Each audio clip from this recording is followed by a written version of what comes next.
I don't want to comment. क्या कहूंगा JJP के बारे में। मैं मनोहर लाल खट्टर का वेल विशर भी सुनता नहीं है। वैसे मेरी सुन ले तो वो आगे चीफ मिनिस्टर हो सकता है, नहीं तो सपने में भी नहीं आओगे। अभी दिमाग में गलतफहमी हो, सपने में भी नहीं आओगे। अगर कोई जानबूझ के कुएं में छलांग मारेगा तो कैसे रोक लोगे।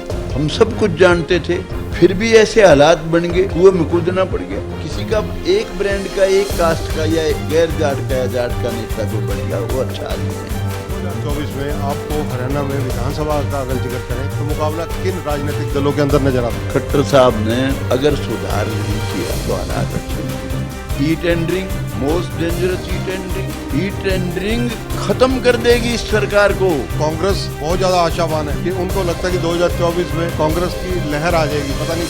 जबकि शैलजा, किरण चौधरी और कहीं न कहीं रणदीप सुरजेवाला अलग डफली अलग राग अलाप रहे। कांग्रेस पार्टी में भूपेंद्र हुड्डा है, वो एक नंबर का नेता है, उसके बराबर का कोई नेता नहीं। वो तो जहाँ तक इसका शैलजा इन औरों का सवाल है, अब ये रणदीप सुरजेवाला, इसका तो अपनी कॉन्स्टिट्यूंसी में जीत का ब्योंत नहीं है। किरण चौधरी है, बुरा मान जाएगी कोई सुनेगी जब मेरी आवाज। इसने समझौता करना पड़ा है एमएलए बनने के लिए जजप्पा से। पंजाब केसरी में आप सबका स्वागत है। मैं हूँ चंद्रशेखर धरनी।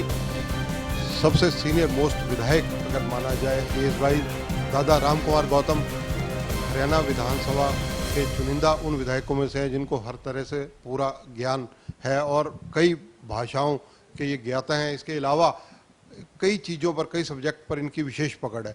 विधानसभा सेशन मानसून सत्र चल रहा था, बीसीए को लेकर हरियाणा के डिप्टी स्पीकर से इनकी अंदर तर्क संगत बहस भी हुई, तो वहाँ पर इन्होंने ये कहा कि बीसीए के मामले में वो भी बहुत जानकारियाँ रखते हैं।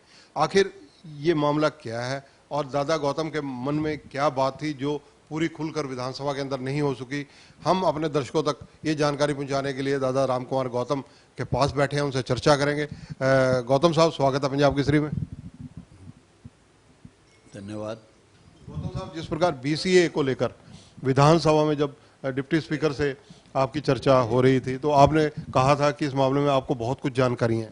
देखिए, जहाँ तक ये ओबीसी का जो ये मंडल कमीशन के मार्फत जो 27% रिजर्वेशन हुआ था, असल में तो ये जो रिजर्वेशन था सोशली और एजुकेशनली जो जातियां बैकवर्ड हैं उनकी रिजर्वेशन के लिए था। लेकिन अनेक जातियां इसमें वो आ गई जो सोशली बैकवर्ड नहीं है, ना वो सोशली बैकवर्ड है ना एजुकेशनली बैकवर्ड है। मेरे से पूछा था किसी समय हिंदुस्तान के सबसे बड़े वकील के वेणुगोपालन जी ने कि आप कैसे निकालोगे अमुक जाति बैकवर्ड है या फॉरवर्ड है, इसका आपके पास क्या फार्मूला है? बहुत पुरानी बात है। मैंने कहा था आप 2 खाने और जोड़ लीजिए। जो कौम पॉलिटिकली या इकोनॉमिकली फॉरवर्ड है वो बैकवर्ड हो ही नहीं सकती। इस देश का दुर्भाग्य है, इस समय महाराष्ट्र जलने लग रहा है। उसके कारण क्या मानते हैं जो मराठास को लेकर जिस प्रकार से वहां पर बवाल मचा हुआ है? उनको, मराठाओं को एक बात की जलन है कि अनेक जातियां ओबीसी में वो हैं जो किसी भी तरह से बैकवर्ड नहीं है। तो इस समय ये बड़ा सेंसिटिव मामला है। मोदी जी को बैठ के चिंतन करना चाहिए और मैं उनको जो सुझाव दूं उस पे बहुत गहराई से विचार करना चाहिए। मेरे से बढ़िया इस मामले में सुझाव उनको देश में कोई नहीं दे सकता। तो आपके ध्यान में क्या चीजें हैं जिनसे ये हल हो सकता है? बता रहा हूं। देखिए, अनेक जातियां हैं जिनके चीफ मिनिस्टर हैं, अनेक जातियां हैं जो किसी भी तरह से सोशली बैकवर्ड नहीं है, किसी भी तरह से एजुकेशनली बैकवर्ड नहीं है, पॉलिटिकली बहुत आगे हैं, इकोनॉमिकली भी गरीब तो सब जातियों में, लेकिन इकोनॉमिकली भी वो पिछड़े नहीं है कि राजा तो कभी बैकवर्ड हो ही नहीं सकता। तो उसका तरीका ये है, हरियाणा की तरह से, जिस तरह से हरियाणा में किया हुआ है, 16 BCA की लाई तेली धोबी छिपी जो हकीकत में ही बैकवर्ड है, और 11 जो और जातियां हैं जिनको आरक्षण है इस समय, 4 जातियां हैं हरियाणा में, वो ये खाना मोदी जी को सेंटर में कि जितनी भी नौकरियां उनमें बनाना चाहिए। जो भी कोई कहता है जी मुझे बैकवर्ड में शामिल कर लो, ओबीसी में कर ले, मना ना करे वो किसी को। अनेक जातियां जो किसी भी तरह बैकवर्ड नहीं है, बैकवर्ड का लाभ उठा रही हैं। आप देखिए, मैं नाम नहीं लूंगा, बहुत लोग चिढ़ जाते हैं मेरे से, वो कहते हैं जी आपने हमारे को पिन पॉइंट कर दिया। सारा देश जानता है अनेक जातियां हैं जो किसी भी तरह से बैकवर्ड नहीं है। बैकवर्ड वो है जो बेचारों की बस्ती ऐसी है, मेंबर पंचायत भी बिना बैकवर्ड के नहीं बना रिजर्वेशन के बना नहीं सकते, नौकरी नहीं ले सकते, साधन नहीं है, जमीन नहीं है, जायदाद नहीं है, कारोबार नहीं है। अनेक जातियां हैं, वो केवल बैकवर्ड हैं। जो जातियां बैकवर्ड की वोट छीन के डाल लेती हैं वो बैकवर्ड है ही नहीं। जो बैकवर्ड को वोट डालने नहीं देती, बैकवर्ड बेचारा जीता है तो भी बड़ी मुश्किल से हाथ जोड़ जोड़ के जीता है, वो जातियां बैकवर्ड हैं। लेकिन मैं नहीं कहता जिनको रिजर्वेशन मिल गया उनको ना दो, दे दो, मराठा को भी शामिल करो। यहाँ के हमारे जाट भाई थे, वो भी चाहते थे हमारे को ओबीसी में शामिल करो, कर दो उनको भी। जो कौम कहती है मुझे बैकवर्ड बनाओ, बनाओ। 16-11 का फार्मूला बना लो, 11 को बिना बैकवर्ड जो बैकवर्ड बन रहे उनको दे दो, छांट लो, और 16 उनको दे दो जो हकीकत में ही बैकवर्ड हैं। परमानेंट हल हो गया, किसी को मना मत करो आप। और मोदी जी को कोई भी वो आदमी नेता भी नहीं मानता है जो बैकवर्ड नहीं है और बैकवर्ड में घुस गया है। उनके अपने नेता भी अलग हैं। ये परमानेंट सॉल्यूशन है उनका कि पॉलिटिकली और इकोनॉमिकली ये क्राइटेरिया जोड़ के आप सोशली और एजुकेशनली आपका निकल जाता है। समाज में जिसका दर्जा बहुत कमजोर है, पिछड़ा हुआ है, वो बैकवर्ड है। अनेक जातियां हैं समाज में, किसी भी तरह से पिछड़ी नहीं है। और मोदी जी को देर नहीं करनी चाहिए, 27% में 2 खाने तुरंत बनाने चाहिए। और कई कौम ऐसी हैं जो हकीकत में बैकवर्ड हैं, और वो जैसे यहाँ 11 में घुस गई, वो अगर बैकवर्ड में शामिल होना चाहते हैं, उनको असली बैकवर्ड में BCA में उनको शामिल कर लो। जैसे हमारे सैनी भाई हैं, कई बार कह देते हैं कि जी हम तो BCB के हैं ही नहीं, हम तो BCA के थे। जो जाति दिखती है आपको कि कमज़ोर है या जिनके बस्ती उस तरीके की नहीं है, गाँव के गाँव, उनको आप BCA में डाल दो। गौतम साहब, राजनीति में एज वाइज आप बहुत पुराने पॉलिटिशियंस में से एक हैं। आपने कई सरकारें आते, कई सरकारें जाते देखी हैं। आपने राजनीतिक रूप से कई नेताओं को बनते देखा है। अब मिशन 2024 विधानसभा चुनाव सिर पर है, लोकसभा चुनाव सिर पर है। मिशन 2024 के लिए आपका अपना रोड मैप क्या रहने वाला है? क्योंकि वर्तमान में आप जेजेपी से विधायक हैं, लेकिन जेजेपी के साथ आपका तालमेल किसी से छुपा नहीं है, क्योंकि कहीं ना कहीं उन्होंने मान सम्मान देने में गुरेज की है। देखिए, ऐसा है, जहाँ तक जेजेपी की बात है, मैं कुछ कहना नहीं चाहता। अगर कोई जानबूझ के कुएं में छलांग मारेगा तो कैसे रोक लोगे? हम सब कुछ जानते थे, फिर भी ऐसे हालात बन गए, कुएं में कूदना पड़ गया। कुएं में कूदने के बाद कोई बच जाए तो किस्मत है उसकी। उसके बारे में ज़्यादा मैं कुछ कहना नहीं चाहता, क्योंकि पहले बहुत ज़्यादा कह चुका हूँ। वो एक दुर्घटना थी, घट गई। विजन 2024 के लिए आपका अपना रोड मैप क्या है? क्योंकि आप पुराने पॉलिटिशियन हैं, ब्राह्मण नेता हैं, और ऐसे हल्के से आप संबंधित रखते हैं जहां पर आपने समीकरण बदले, और जब बीजेपी में आप होते थे मात्र 2 विधायक थे, उनमें से एक आप थे। देखिए, मैं ब्राह्मण नेता नहीं हूँ। मैं सबको सबका हक मिले, सबका भला चाहता हूँ, और सरकार भी उसी को अच्छी मानता हूँ जो सबको सबका हक दे। कोई किसान का नेता बन गया, एक कौम का नेता बन गया, मैं उसको कुछ आदमी भी नहीं मानता। मैं उसको एक कौम का नेता किस बात का बना? अरे राजा की तो प्रजा संतान के समान होती है, सबको एक नजर से देखना चाहिए। कोई नून जाट का नेता बन गया, कोई जाट का नेता बन गया, अरे भले आदमी, सबका नेता बन। तू चीफ मिनिस्टर बन गया, सबका नेता बन। किसी का एक ब्रांड का, एक कास्ट का, या गैर जाट का या जाट का नेता कोई बन गया, वो अच्छा आदमी नहीं है। सबका नेता बनना चाहिए, सबका दोस्त बनना चाहिए, सबका साथी बनना चाहिए।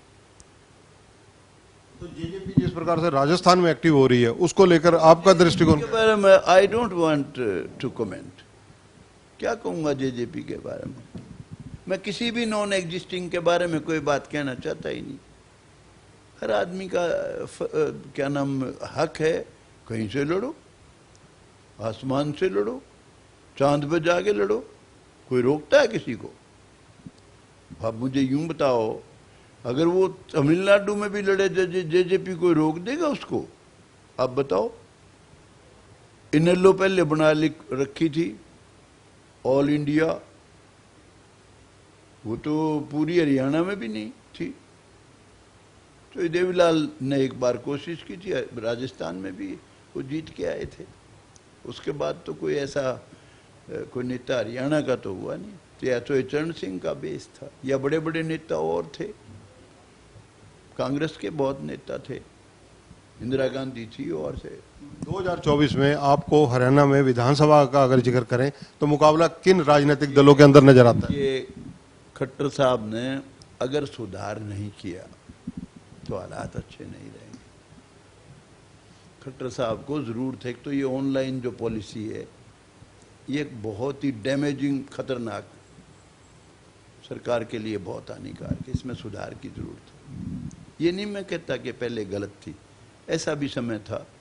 एक टीचर एक ट्रांसफर पे एक तनख्वाह दे के जाता था। खट्टर साहब ने बड़ा अच्छा काम किया, लेकिन हर जगह ऑनलाइन खाली पड़ी है पोस्ट। बहुत ज़रूरतमंद आदमी वहाँ जाना चाहता है, खाली पड़ी है ऑनलाइन।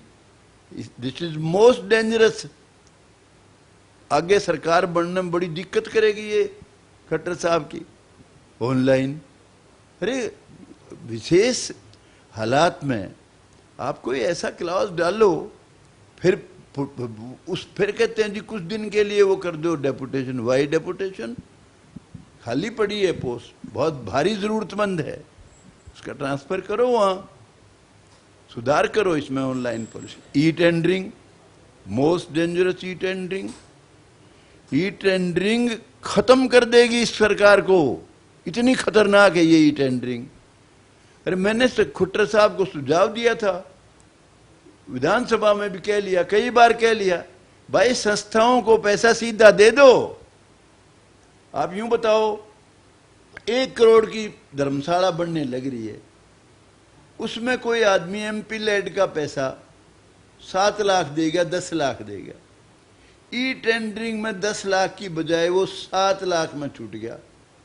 अरे पैसा तो उसमें 1 करोड़ से ऊपर लग रहा है, किस बात की ई टेंडरिंग? सीधी संस्था को दो भाई, डायरेक्ट संस्था को। ये ई टेंडरिंग मोस्ट डेंजरस, बहुत खतरनाक है ये ई टेंडरिंग। संस्थाओं के लिए तो जहर का टीका है ये ई टेंडरिंग। डायरेक्ट पैसा दो, मॉनिटरिंग करो, अगर कोई खाता है साले को जेल में ठोक दो, प्रॉपर यूज नहीं होता साले को दंडित करो। लेकिन नो ई टेंडरिंग इन संस्थाओं, धर्मशालाओं में, किसी में ई टेंडरिंग बहुत डैमेजिंग है। E tendering. दूसरी बात, खट्टर साहब को एक बात का और विशेष ध्यान करना चाहिए। ये सड़कें हैं, मेरे यहां एक ऐसी झूठ बोल गया, खट्टर साहब ने पूछा, हाँ भाई ये गौतम साहब मुझे यहां से ले जाना चाहते थे गांव में ही, कहता आगे सड़क खड़े हैं, सड़क नहीं है, बताओ क्या पोजीशन है। कहता जी 65 लाख रुपया इसका वो हो रहा है मंजूर, एक भी पैसा मंजूर नहीं। झूठ बोल गया वो, जो चीफ मिनिस्टर को गुमराह कर गया। अब यूं बताओ क्या बात हुई। सारी मेरे यहां सड़कें, सारा हरियाणा खत्म हो रहा है। अरे भले आदमी, आप महकमा ले लो, अगर इससे ठीक नहीं चल रहा तो ये बच्चा तो व्यापारी है, इज ए ट्रेडर। काम ठीक, सब सारा पता है, कहीं सड़क ठीक नहीं है। मैं जहां रहता हूं हिसार में, वहां सारे आसपास खड़े ही खड़े हैं। मैंने कमल गुप्ता को भी बताया था, डॉक्टर कमल गुप्ता को, मैंने एमडीसी को भी बताया था, मैंने पहले गौतम सरदाना को भी बताया था, लेकिन पता ही नहीं, भगवान जानता है क्या बड़े, सारा बिल्कुल खड़े खड़े है इतने। तो ये सुधार की जरूरत है, और सुधार कितना करेंगे मुझे नहीं पता। लेकिन ये मैं नहीं कहता कि खट्टर साहब का राज भाई सब राज्यों से माड़ा है, मैं ये नहीं कहता, क्योंकि राज अभी तक कोई ऐसा आया ही नहीं है जिसमें सबको सबका हक मिला हो। तरीका कुछ भी अख्तियार करो। अब खट्टर साहब कहते हैं मैं मेरिट पे ले रहा हूं। अरे मेरिट में जो पिछड़ गए उनको क्या देगा? और एमएलए को बीजेपी की टिकट लेके आएगा, एमएलए को उसका भाई भी मदद नहीं करेगा, सगा भाई। वो कहेगा जी मेरे तो बच्चे इसमें नहीं लगे, इतना आगे क्या कर देगा तू? कोई सिस्टम ऐसा बनाना चाहिए। एमएलए को भी सम्मान दो भाई। एमएलए की क्या पोजीशन है आज? तो इतना कुआले का डर नहीं मेरे से, खट्टर साहब भी नाराज हो जाएगा। गौतम साहब, जिस प्रकार से कांग्रेस का अगर सवाल है, कांग्रेस बहुत ज्यादा आशावान है कि उनको लगता है कि 2024 में कांग्रेस की लहर आ जाएगी, पता नहीं, जबकि शैलजा, किरण चौधरी और कहीं ना कहीं रणदीप सुरजेवाला अलग डफली, अलग राग अलाप रहे। मैं बताता हूँ, खट्टर साहब जो ये क्या नाम कांग्रेस पार्टी में भूपेंद्र हुड्डा है, वो एक नंबर का नेता है, उसके बराबर का कोई नेता नहीं है, क्योंकि वो जाट नेता है, जाटों के प्रति समर्पित है वो। जाट हरियाणा में 21% है। उन्होंने फैसला कर रखा है कि अब की बार हम बटेंगे नहीं, ना जजप्पा, ना कोई ये आम आदमी का तो कोई है ही नहीं, ना ही ले लो, किसी का नहीं जाएगा जाट इस बार। उसने फैसला कर लिया कि मैं अब की बार बटूंगा नहीं।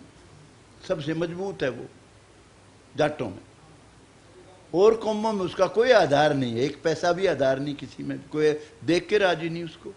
हकीकत ये है, क्योंकि गलती कर गया वो, बहुत बड़ी बड़ी गलतियां। उसने जाटों का बहुत भला किया, लेकिन अंत में जाके ताल कटोरा स्टेडियम में कहता है भाइयों मैं पहले जाट हूं, और इतने सारे जाने तू जाट है। और तो जहां तक इसका शैलजाकार इन औरों का सवाल है, अब ये रणदीप सुरजेवाला, इसका तो अपनी कॉन्स्टिट्यूंसी में जीत का ब्योंत नहीं है। किरण चौधरी है, बुरा मान जाएगी कोई सुनेगी जब मेरी यह बात। इसने समझौता करना पड़ा एमएलए बनने के लिए जजप्पा से, अपनी मां जितान खातर। 4000 परचुड़ी वाला एक बेचारा गरीब बरादरी से था, उसको टिकट दिवा दी। किसी जाट को दे देंगे तो मुंह जावे। जबकि चोई बंसी लाल ने जो काम भिवानी में किया है किसी ने नहीं किया, लेकिन आपस की लड़ाई ने इनको कमजोर कर दिया। मुकदमे चल रहे हैं, किस बात पे मुकदमे? ये मकान मेरा है, महेंद्र रणबीर महेंद्र और वो जमाई कह रहे मारा है। ये उस लड़न की बात थी। ये चोई बंसी लाल चीफ मिनिस्टर रहा इतने साल, और भिवानी के लिए तो वो भगवान जैसा था। जहाँ पानी नहीं होता था, कुछ नहीं होता था, उसने फुहारे चला दिए वहाँ। अब उसको भी समझौता करना पड़ा जजप्पा से। जजप्पा का तो कोई था ही नहीं, वो तो वहाँ इसके सारे जीते हैं, कोई कुछ नहीं था। दादा गौतम और कैप्टन अभिमन्यु एक ही मंच पर नजर आते हैं, सीएम साहब बीच में मौजूद होते हैं, पॉलिटिकली फंक्शंस के अंदर, तो इसको किस तरफ की राजनीति माना जाए?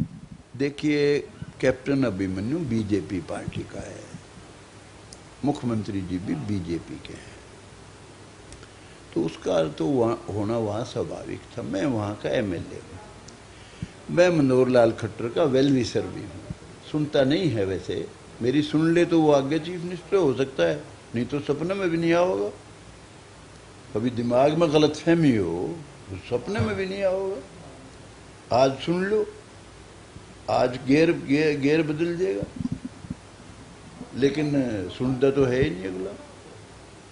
थोड़े से सुधार कर लो और एमएलए को भी सम्मान दो। एमएलए की क्या पोजीशन है? राजीव गांधी एमएलए का, एमपी का बीज मार गया। देश में डेमोक्रेसी खत्म है। ऊपर प्राइम मिनिस्टर की चाल है, एक आध उनके खास, यहां खट्टर साहब की। अरे भाई, एमएलए का तो एंटी डिफेक्शन कानून के बाद सौदा कुछ नहीं बचा, वो हंड है बिना बात के। क्या पोजीशन है एमएलए की?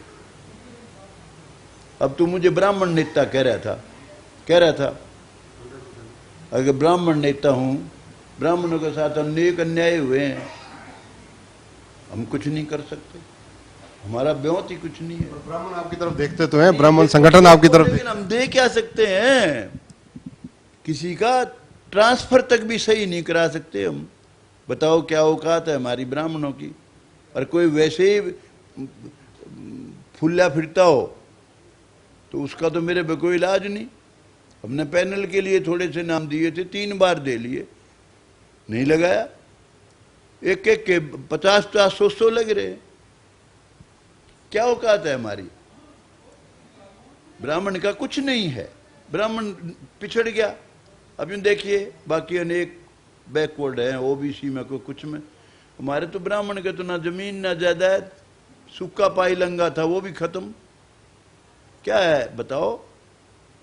पॉलिटिकली पिछड़ गए, खत्म हो गए, और इकोनॉमिकली खत्म, तो समाज में क्या दर्जा बचेगा? कुछ नहीं है। तो दादा रामकुमार गौतम 2024 में लोकसभा के चुनाव लड़ सकते हैं या विधानसभा के ही लड़ेंगे? देखिए, मैं तो इस समय पिछली बार भी चुनाव लड़ना नहीं चाहता था। ऐसे हालात बन गए, मैं ज्यादा कई बार बता चुका, मुझे लड़ना पड़ गया। मेरी चुनाव में अभी भी, जब मैं किसी का कुछ नहीं कर पाया, जिन्होंने मुझे एमएलए बनाया, तो मैं करूंगा क्या? एमएलए बन गया, कुत्ते की तरह हंड, एमएलए को पूछता ही नहीं। हकीकत यही है। क्या मान सम्मान है एमएलए का?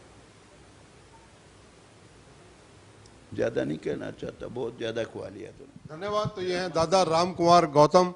रामकुमार गौतम जी देखिए बहुत सीनियर पॉलिटिशियन है, इनका लंबा अनुभव है। जिस प्रकार से इन्होंने मराठा राजनीति को लेकर, महाराष्ट्र की स्थिति को लेकर प्रधानमंत्री जो देश के हैं नरेंद्र मोदी, उन्हें सलाह दी है और उन्हें कुछ राय दी है कि अगर इस नीति पर चला जाए तो कुछ ना कुछ वहाँ पर शांति जल्दी हो सकती है। हरियाणा के कई मुद्दों पर इन्होंने खुलकर चर्चा की, राजनीतिक मुद्दों पर चर्चा की और मुख्यमंत्री मनोहर लाल जी को भी कई सुझाव दिए। दादा रामकुमार गौतम कुछ और कहना चाहते हैं, उनसे बात करते हैं। और कहना चाहता हूँ, जो मैंने अभी आरक्षण के बारे में कहा, मराठा का जो चल रहा है इस वक्त एजिटेशन, उसके बारे में कहा, मैं एक बात और कहता हूँ, मेरा तर्क समझ लेना। 1% भी सेंटर की नौकरी, 1% असली हकदार को, असली बैकवर्ड को नहीं मिल रही है। 1%, नॉट 1। आप निकाल लेना कोई भी, कहीं भी लिस्ट ले लो अपने हाथ में, असली बैकवर्ड। सारा नकली बैकवर्ड ले जा रहा है, जो किसी तरह बैकवर्ड नहीं वो ले जा रहे हैं, रिजर्वेशन का लाभ उठा रहे हैं। मैं नहीं कहता उनको ना दो, दे दो, किसी का दी हुई चीज छीनना माड़ा है, लेकिन उसमें और जातियां जितनी शामिल होनी चाहती है सब ने उसमें डाल लो। हमारे जाट भाइयों ने कई साल एजिटेशन किए, कई दिन एजिटेशन किया, बड़ा तगड़ा एजिटेशन था। डाल लो भाई, कौन मना करता है? सेंटर की ओबीसी में डालो, उसके खाने बनाओ। जब तक खाने नहीं बनाओगे, आप जिसका जिनका भला करना चाहते हो उनका हो ही नहीं सकता। अभी कई भाई इतराज कर रहे थे, बीसीए 8% क्यों दिया? अरे इनको तो चाहे तुम 8 ना दो, चाहे 15 दे दो तो भी थोड़ा है, बने नहीं सकता बिना रिजर्वेशन के। बिना रिजर्वेशन चाहिए, कैसे बनेगा? जब रिजर्वेशन नहीं था तो हमारे नारनौंद में ही बैकवर्ड का एक आध बना होगा बस, वो भी शायद ना बना हो, एक बना था शायद 13 में से। इनको दो जरूर थे इनको। तो देखिए दादा रामकुमार गौतम बीसीए को लेकर जिस प्रकार से सुझाव दे रहे हैं, उनका कहना है कि सरकार को इस तरफ बहुत स्पष्ट और पारदर्शिता तरीके से आगे बढ़ना चाहिए ताकि जो बीसीए के हकदार हैं उनको ये क्लेम मिले, और दूसरा जिनको ऑलरेडी मिल रहा है उनसे भी छीना नहीं जाना चाहिए। दादा रामकुमार गौतम ने हरियाणा की राजनीति पर काफ़ी बारीकी से जो पकड़ रखते हैं उसके हिसाब से अपना विश्लेषण किया, जो बातचीत हमने पूछी उसके जवाब दिए, और कई चीज़ों में अगर देखा जाए दादा रामकुमार गौतम जिस प्रकार से कैप्टन अभिमन्यु जो पूर्व मंत्री हैं, नारनौंद से विधायक रहे हैं, नारनौंद से क्योंकि दादा रामकुमार गौतम भी विधायक हैं, पिछले दिनों मुख्यमंत्री के साथ मौजूद थे, उसके बारे में भी उन्होंने बताया कि वो बीजेपी के नेता हैं, मुख्यमंत्री बीजेपी से और वो स्थानीय विधायक हैं, इसलिए वहाँ पर एक मंच पर वो नजर आए। इसके अलावा कांग्रेस के ऊपर इन्होंने तात्विक टिप्पणियाँ की, इनेलो को लेकर इन्होंने कहा, और जेजेपी पर दादा रामकुमार गौतम पहले की तरह खुलकर कहने से गुरेज करते नजर आए, लेकिन इशारों में बहुत सीख और बड़ी जो एक तरह से संकेतात्मक भाषा कही जा सकती है उस भाषा में उन पर व्यंग भी किया। कैमरामैन संजय सिंह के साथ चंद्रशेखर धरनी, पंजाब केसरी टीवी, चंडीगढ़। हमसे जुड़े रहने के लिए हमारे YouTube चैनल को सब्सक्राइब करें और नई वीडियो की नोटिफिकेशन के लिए बेल आइकॉन को दबाएं। अगर आप ये वीडियो Facebook पर देख रहे हैं तो लाइक जरूर करें और ज्यादा से ज्यादा शेयर करें। धन्यवाद।